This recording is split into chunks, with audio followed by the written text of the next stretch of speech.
Hello friends, welcome back to my YouTube channel. അപ്പം നിങ്ങൾക്ക് എല്ലാവർക്കും എൻ്റെ വീഡിയോ ഇഷ്ടപ്പെടാറുണ്ടെങ്കിൽ തീർച്ചയായും ലൈക്ക് ചെയ്യണം, ഷെയർ ചെയ്യണം, സബ്സ്ക്രൈബ് ചെയ്യണം ഫ്രണ്ട്സ്. അപ്പം ഞാൻ ഇന്ന് ചിക്കൻ കറി ഉണ്ടാക്കുന്ന വീഡിയോ ആയിട്ടാണ് കേട്ടോ വന്നത്. ഇവിടെ എല്ലാവർക്കും എൻ്റെ ചിക്കൻ കറി ഭയങ്കര ഇഷ്ടമാണ്. ഒരു തുള്ളി പോലും ബാക്കി വെക്കാറില്ല. അപ്പം ഞാൻ വിചാരിച്ചു നിങ്ങൾക്കും കൂടി ആ രഹസ്യം പറഞ്ഞുതരാമെന്ന്. അത്ര വലിയ രഹസ്യമായിട്ടൊന്നുമില്ല, പക്ഷേങ്കിൽ എന്നാലും നല്ല ടേസ്റ്റ് ഉണ്ടാവാറുണ്ടെന്നാണ് ഇവർ പറയുന്നത്.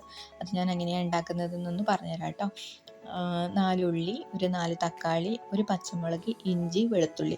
ഒരു പച്ചമുളക് എന്താണെന്ന് വെച്ചാൽ ഇവിടെ എല്ലാവർക്കും എരിവ് അത്ര വേണ്ട. അപ്പോൾ മുളക് പൊടിയും കുരുമുളക് പൊടിയും ഒക്കെ വരുമ്പോഴേക്ക് പച്ചമുളകിൻ്റെ ആവശ്യം കുറച്ചേ ഉണ്ടാവാറുള്ളൂ. അഥവാ നിങ്ങൾക്ക് എരിവ് കൂടുതൽ വേണമെന്നുണ്ടെങ്കിൽ ഞാൻ പറയുന്നതിൻ്റെ അളവിനേക്കാളും കുറച്ചും കൂടി ജാസ്തി ഇട്ടുള്ളൂ കേട്ടോ.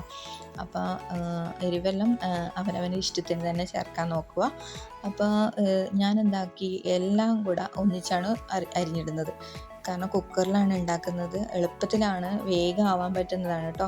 മല്ലിയിലും പച്ചമുളകും ഞാൻ സെപ്പറേറ്റ് മാറ്റി വെച്ചത് എന്താണെന്ന് വെച്ചാൽ പിന്നെ ഞാൻ പറഞ്ഞുതരാം. ഉള്ളിയും തക്കാളിയും വഴറ്റുന്ന സമയത്ത് ഞാൻ പച്ചമുളകും മല്ലിയിലയും ചേർക്കാറില്ല കേട്ടോ. അപ്പോൾ കിച്ചൺ ട്രഷറിൻ്റെ ചിക്കൻ മസാലപ്പൊടിയും ഗരം മസാലപ്പൊടിയാണ് ഞാൻ ഉപയോഗിക്കുന്നത്. പൊടികളൊക്കെ എങ്ങനെയാണ് ഇട്ടതെന്നുള്ളത് ഞാൻ പറഞ്ഞുതരാം. മഞ്ഞൾപ്പൊടി ഒരു അര സ്പൂണ്, അര സ്പൂൺ വെച്ചാൽ ചെറിയ സ്പൂണിലാണ് കേട്ടോ ഞാൻ അളക്കുന്നത്.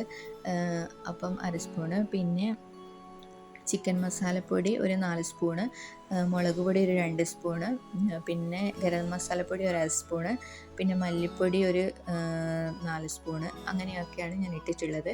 അപ്പോൾ നിങ്ങൾക്ക് എരിവ് എങ്ങനെയാണെന്ന് വേണ്ടതെന്ന് വെച്ച് കഴിഞ്ഞാൽ അതും കൂടി ഇടണം, കുരുമുളക് പൊടിയൊക്കെ ഇടണം. അപ്പോൾ നന്നായിട്ട് ഈ പൊടികളൊക്കെ ഒന്ന് മിക്സാക്കി അരമണിക്കൂറോളം ഒന്ന് ഫ്രിഡ്ജിൽ വെക്കാം. അപ്പോഴേക്ക് നമുക്ക് ഉള്ളിയും തക്കാളിയൊക്കെ വഴറ്റി എടുക്കുന്ന സമയമാകുമ്പോഴേക്കും ഇതൊന്ന് നല്ലോണം മസാല പിടിച്ചോളും.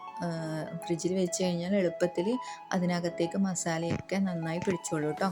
അപ്പോൾ എങ്ങനെയാണ് ഞാൻ ഉള്ളിയും തക്കാളിയും വഴറ്റിയെടുക്കുന്നതെന്ന് വെച്ചാൽ കുക്കറിലാണ് വെളിച്ചെണ്ണ ഒഴിച്ചതിന് ശേഷം അതിനകത്തേക്ക് പട്ട, ഗ്രാമ്പു, ബേ ലീഫ് ഇതും ഇട്ട്, പിന്നെ ഉള്ളി, തക്കാളി, വെളുത്തുള്ളി, ഇഞ്ചി, പച്ചമുളക് ഇടുന്നില്ല, പച്ചമുളക് പിന്നെ ഇട്ടാൽ മതി.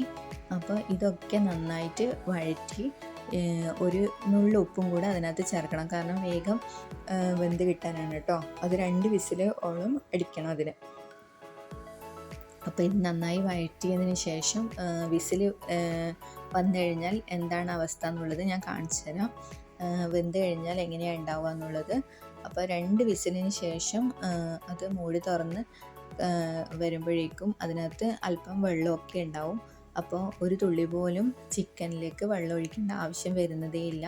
അപ്പം ചിക്കൻ എടുത്ത് നമുക്ക് ഉള്ളിലേക്ക് എടുത്ത് മാറ്റാം കേട്ടോ. കാരണം എന്ന് വെച്ചാൽ അതെല്ലാം ഒന്നിച്ച് ഇനി മിക്സാക്കി എടുക്കണം. കറണ്ട് പോയതുകൊണ്ടാണ് ലൈറ്റ് ഇല്ലാത്തത്, ആരും ഒന്നും വിചാരിക്കരുത്. അപ്പോൾ ഈ കുക്കറിലേക്ക് എല്ലാ ചിക്കനും ഇട്ടതിന് ശേഷം അതിനകത്ത് ഒരു അല്പം അരിഞ്ഞു വെച്ചതിനകത്ത് നിന്ന് ഒരല്പം മല്ലിയിലയും പിന്നെ ആ പച്ചമുളകും ഇട്ട് നന്നായി ഇളക്കി യോജിപ്പിച്ച് ഒരു 2 വിസിൽ അത്രയേ വരണ്ടൂ. 2 വിസിലാകുമ്പോഴേക്കും നന്നായി വെന്തോളൂ കേട്ടോ. എന്നിട്ട് അതിന് ശേഷം നമുക്ക് ഇതിനകത്തേക്ക് വേണ്ട തേങ്ങ വറുത്തരക്കണം.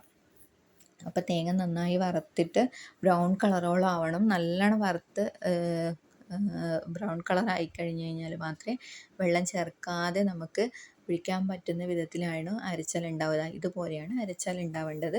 അപ്പോൾ ഇതൊക്കെ ഇങ്ങനെ അരച്ചതിന് ശേഷം ഇതിനകത്തേക്ക് ചേർത്ത് ഒരു 10 മിനിറ്റ് വേവിച്ചാൽ മതി. നല്ല ചിക്കൻ കറിയാവും. അപ്പോൾ അതൊന്നും എടുക്കാൻ പറ്റിയില്ല, കാരണം NCCക്ക് പോയിട്ട് വന്ന എൻ്റെ മോള് വിശന്നിട്ട് വന്നിട്ടുണ്ടായിരുന്നു. അപ്പോൾ അവിടെ തന്നെ ഞാൻ വേഗം നെയ്ച്ചോറും ഉണ്ടാക്കി വേഗം അനിയനിക്ക് ചിക്കൻ കറിയും കൂട്ടി ചോറ് കൊടുത്തു കേട്ടോ. അപ്പോൾ ഇത് വേഗം എടുത്തതുകൊണ്ട് ഇത്ര എടുക്കാൻ പറ്റിയുള്ളൂ ഗൈസ്, ബാക്കി എടുക്കാൻ പറ്റിയില്ല. അപ്പം വേഗം അനിയനിക്ക് ചോറ് കൊടുത്തു. ഓക്കെ ഫ്രണ്ട്സ്, ഇന്ന് ഇത്രയേ ഉള്ളൂ ഗൈസ്. എല്ലാവരും സബ്സ്ക്രൈബ് ചെയ്യണം.